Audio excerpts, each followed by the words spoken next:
talking about SAP analysis today with Sean Jacobs with Agro-K. Sean, welcome to the show.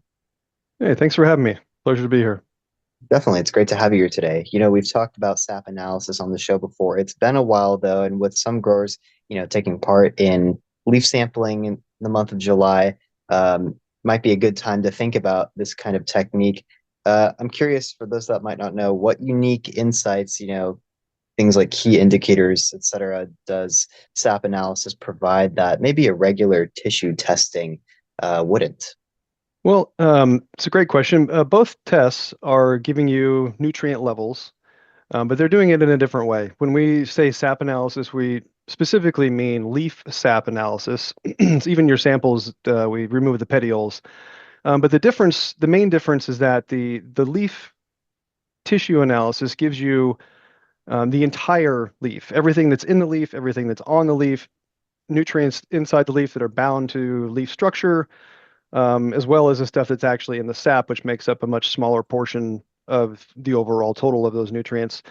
Where sap analysis gives you more of an insight into what's actively moving around within the leaf and what is available for the plant to use immediately.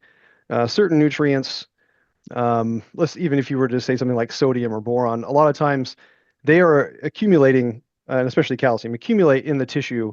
So over time, those levels are going to increase throughout the season, where the levels of those nutrients in the sap aren't necessarily going to increase over time throughout the season. It just depends on the fertilization that's happening, the water supply, other environmental factors.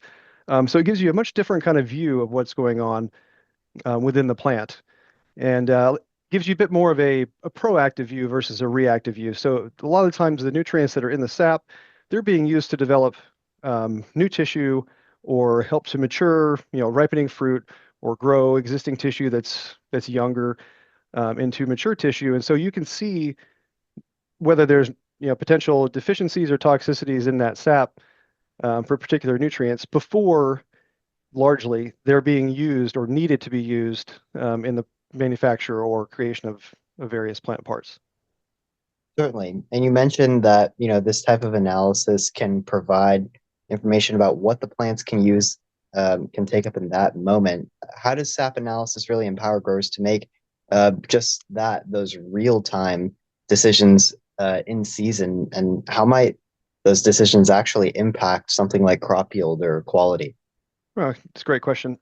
Sort of as I alluded to, the nutrients that are there in the sap are nutrients that are going to be used or could be used in the near future, where the nutrients that you have in the tissue, while they include those nutrients, might be skewed or diluted by whatever else is in the tissue itself. The interesting thing about sap analysis is that anytime you have mature leaves that are active, not senescing, you can do a sap analysis. It's not necessarily what's what I'm looking for, not necessarily determined by a specific growth stage of the plant. You can look at and say, oh, I know that I'm going to have a particular demand coming up in the next couple of weeks. And you can look and see, okay, where are my levels at right now, instead of waiting to see what happens. So you get this proactive sort of view.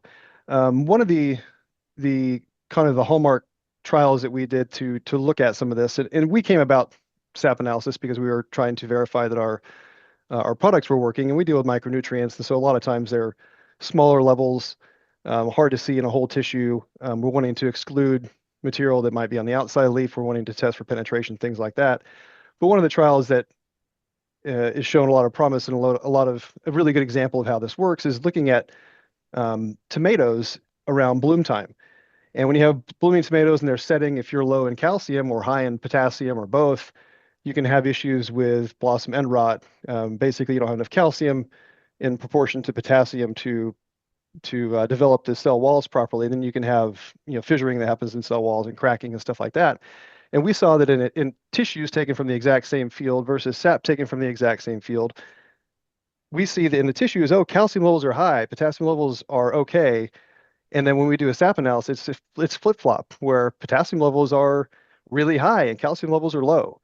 And they don't always tell you the same thing. And the SAP analysis is giving you a much better idea of where you're going, not where you've been.